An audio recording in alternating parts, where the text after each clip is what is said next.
বর্তমানে একটা বিষয় আমাকে কিছুটা ভাবাচ্ছে, বা আমি মনে করি এই বিষয়টা নিয়ে কিছু কথা বলা দরকার। এই কথাটা শুধু কথার উদ্দেশ্যে কথা বলা নয়, এই বিষয়টি হচ্ছে একটা আন্ডারস্ট্যান্ডিং এর ব্যাপার, এবং এই নিয়ে একটা কার্যকরী পদক্ষেপ নেওয়াটা অত্যন্ত, it is very very emergency. That's what I think.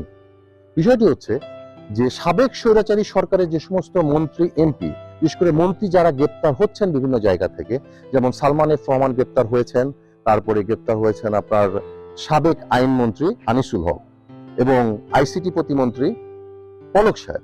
ওনারা যে গ্রেপ্তার হচ্ছেন, ওনাদের গ্রেপ্তার করার পরে আইনি যে কাঠামোগুলো আছে, সেই কাঠামোটা হচ্ছে ওনাদেরকে ধরার পরে আদালতে নিয়ে রিমান্ডে নেওয়া হচ্ছে, ওনাদেরকে ডিবি কার্যালয়ে রেখে জিজ্ঞাসাবাদ করা হচ্ছে। এখন এই জিজ্ঞাসাবাদের প্রক্রিয়াটা, এটা তো ব্যাপারটা এমন না আমি হঠাৎ করে একটা রাস্তার চোরকে ধরলাম, ধরেই তাকে রিমান্ডে নিলাম, নিয়ে তাকে আমি জিজ্ঞাসাবাদ করছি। বিষয়টা কিন্তু এমন না।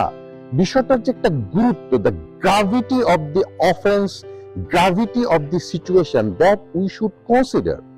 জিনিসটা এমন করা যেতে পারে, হয়তোবা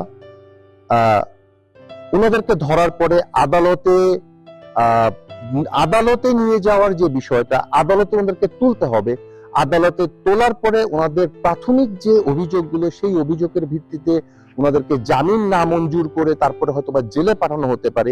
এখন সেই জেলটা হতে পারে এই যে বিগত স্বৈরাচারী সরকারের দুঃশাসনের সময় যে সমস্ত মন্ত্রী, আমলারা এবং যারাই নাকি এর সঙ্গে জড়িত ছিল, তাদের বিচারের জন্য একটা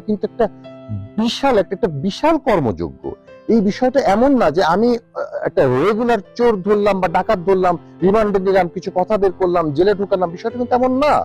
বিষয়টা হচ্ছে তারা একটা গভর্নমেন্ট বডির সঙ্গে যুক্ত ছিল এবং তারা পাওয়ার এক্সারসাইজ করেছে। সুতরাং তাদেরকে আমি রিমান্ডে নিয়ে একটি মানে ডিবি অফিসে কিংবা রিমান্ডে নিয়ে তাদের কাছে কিছু কোশ্চেন করলাম, সিলি কোশ্চেন। এখন আমার বক্তব্য হচ্ছে এটা, যে সালমান এফ রহমান ছিল বাংলাদেশের একজন খুবই প্রভাবশালী ব্যক্তি এবং ফিনান্সিয়াল সেক্টরে উনি ছিলেন অপ্রতিদ্বন্দ্বী।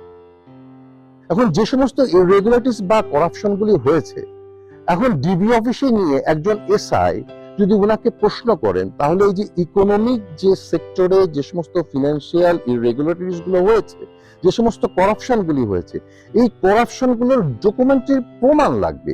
এই বিষয়টা যে ফিনান্সিয়ালি এক্সপার্ট, বাংলাদেশ ব্যাংকের সমন্বয় হতে পারে, তারপরে যে অর্থনীতিবিদ হতে পারে, ওনাদের সমন্বয়ে এই বিষয়গুলি একটা বিশেষ কমিটি গঠন করে বা একটা বিশেষ ইন্টারোগেশন টিম গঠন করে, স্পেশালাইজ টিম গঠন করে এই বিষয়টা কিন্তু মূলত আমাদের তাদেরকে জিজ্ঞাসাবাদ করতে হবে। এবং এর ভিত্তিতে যে এক্সপার্ট যে একটা বের হলো, এক্সপার্ট যে একটা বিশেষজ্ঞদের সমন্বয়ে যে একটা এলিগেশন বের হলো, সেইটার বিরুদ্ধে চার্জশিট গঠন করে তারপরে সেই চার্জশিটটা জমা দিতে হবে এবং দেওয়ার পরে বিচারিক প্রক্রিয়াটা কিন্তু শুরু হবে।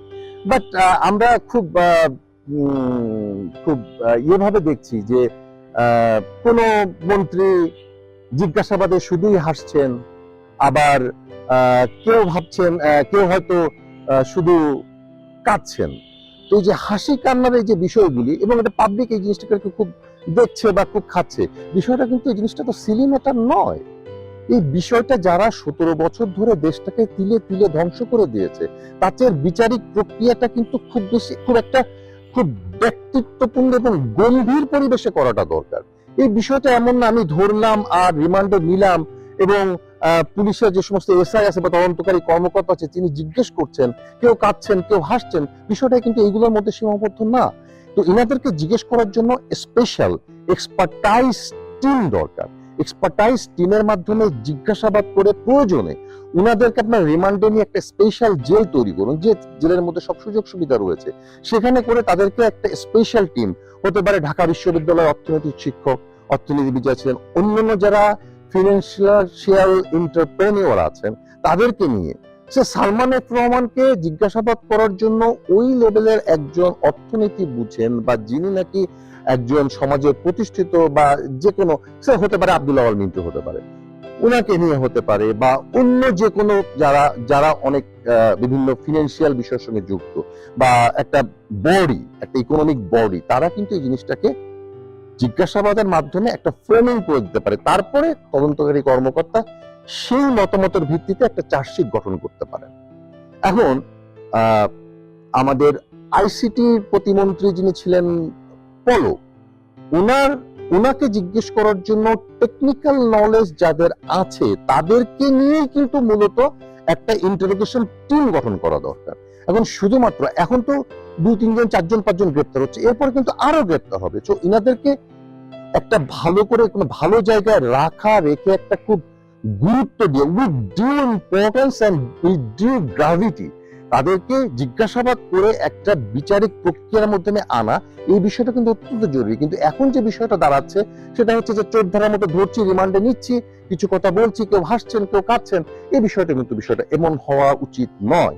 তো এই বিষয়টা আমাদেরকে গুরুত্ব দিতে হবে। একই সাথে আমি আরেকটা কথা বলতে চাই, সেটা হচ্ছে যে বর্তমান বাংলাদেশ কিন্তু একটা রিফর্মেশনের মধ্যে আছে। এই রিফর্মিং বাংলাদেশে কিন্তু একটা মন্ত্রণালয়ে একজন উপদেষ্টা আছেন।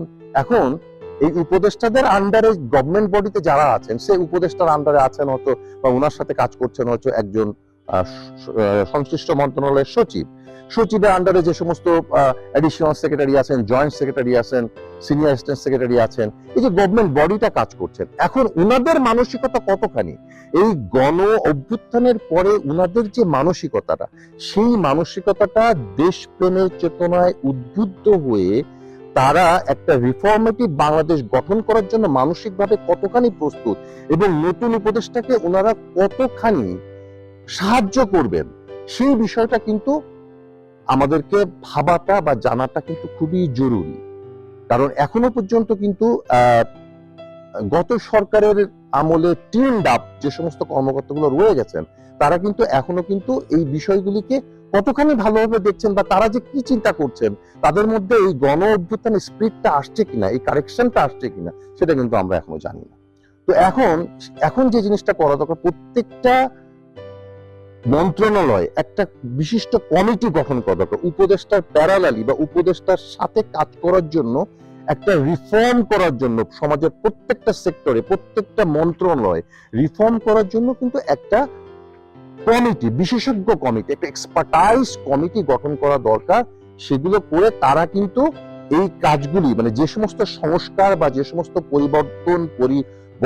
পরিমার্জন দরকার সেগুলি তারা সুপারিশ করবেন, তার বিরুদ্ধে তার সপক্ষে আস্তে আস্তে কাজ হবে। তো এই জিনিসটা কিন্তু আমাদের করাটা খুবই জরুরি বলে আমি মনে করছি। আর যে কথাটা আমি একটু আগে বললাম সেটা হচ্ছে যে এক্সপার্টাইজ টিম দিয়ে কিন্তু জিজ্ঞাসাবাদ করার মতো যে বিষয়টি, সেগুলো করতে হবে। এখন নতুন অন্তর্বর্তীকালীন সরকার তারা আসলে প্রায়োরিটি অফ ওয়ার্ক, কোন কাজটা আগে করবেন কোন কাজটা পরে করবেন, এই বিষয়গুলি কিন্তু তারা এখনো ওইভাবে প্রায়োরিটাইজ করতে পারছেন না সবকিছু। আমাদের সবচেয়ে একটা বড় কথা হলো যে আমাদের অত্যন্ত সম্মানিত বিশ্ব বরেণ্য একজন অর্থনীতিবিদ, শান্তিতে নোবেল বিজয়ী, আমাদের যিনি এখন রাষ্ট্রের কর্ণধার হয়েছেন বা সরকারের কর্ণধার হয়েছেন, ডক্টর মোহাম্মদ ইউনূস, উনি অত্যন্ত সাবলীলভাবে সুন্দর বাংলায় উনি বলেছেন যে দেশটা লটর বটর হয়ে গেছে। তো এই কথাটা কিন্তু অত্যন্ত একটা গুরুত্বপূর্ণ কথা, দেশটা কিন্তু লটর বটর হয়ে গেছে। এখন এই লটর বটর অবস্থা থেকে এই একটা অ্যামালগামেট সিচুয়েশন থেকে দেশটাকে নিয়মতান্ত্রিক ভাবে কিভাবে চালাতে হবে, এই জিনিসটা করার জন্য কিন্তু শুধুমাত্র একজন উপদেষ্টা বা আগের গভর্নমেন্টের যে সমস্ত লোকগুলো আছে তাদেরকে দিয়ে করলে কিন্তু হবে না। একটা ওয়াচ ডগ, একটা ওয়াচ কমিটি, সার্চ কমিটি এদের গঠন করতে হবে, পাশাপাশি করে সমাজের সর্বস্তরের লোকদেরকে নিয়ে, প্রয়োজনীয় সমন্বয়কদেরকে নিয়ে। যেমন একটা কথা উঠেছে যে কথা উঠেছে বা এটা এখনকার সবচেয়ে মানবিক একটা বিষয়, সেটা হচ্ছে যে আমাদের যে আহত যে সমস্ত তরুণ ছাত্র সমাজের যে সমস্ত প্রতিনিধি আন্দোলনে তারা আহত হয়েছে, তাদেরকে কিন্তু রিহ্যাবিলিটেশন করা বা প্রপার ট্রিটমেন্ট করা, এই বিষয়গুলি কিন্তু আমাদেরকে করাটা কিন্তু খুব জরুরি। এই জিনিসগুলো কিন্তু এখন যে কাজটা আগে করা দরকার সেগুলো করতে হবে। এখন আমি যদি এই প্রাইমারি কাজগুলো না করে যদি অন্যান্য জিনিসটা সংস্কার শুরু করি, তাহলে তো আমার ইমিডিয়েট যেগুলো প্রাথমিক ক্ষত, সেগুলোকে না শুকিয়ে যদি আমি পরবর্তী কাজে, রিফর্মেটিভ কাজে হাত দিতে যাই, তাহলে তো সেটা ফলপ্রসূ হবে না। তো আগে আমাদের সোসাইটিটাকে স্ট্যাবল করতে হবে। যে সমস্ত এই গণ অভ্যুত্থানের মাধ্যমে যেসব জায়গায় উন্ডেড হয়েছে, ক্ষত হয়েছে, সেগুলোকে রিপেয়ার করার পরে তারপরে আপনারা বিভিন্ন বিভিন্ন সেক্টরে কাজ করা শুরু করেন। তো এর জন্য বিভিন্ন মন্ত্রণালয়ে উপদেষ্টাদেরকে সঠিকভাবে পরামর্শ দেওয়ার জন্য একটা সুশীল সমাজ, ছাত্র সমন্বয়কদের নিয়ে একটা এক্সপার্ট টিম গঠন করেন, অথবা in aid to the adviser একটা কমিটি গঠন করেন, করে তারপরে সেভাবে গ্রাজুয়ালি কাজ করতে হবে, যারা সবসময় সুনির্দিষ্ট পরামর্শ দেবে এবং পরামর্শের মধ্য দিয়ে তার কাজগুলোকে এগিয়ে যাবে। এভাবে কাজ করাটা কিন্তু খুবই জরুরি বলে আমি মনে করি। ধন্যবাদ সবাইকে।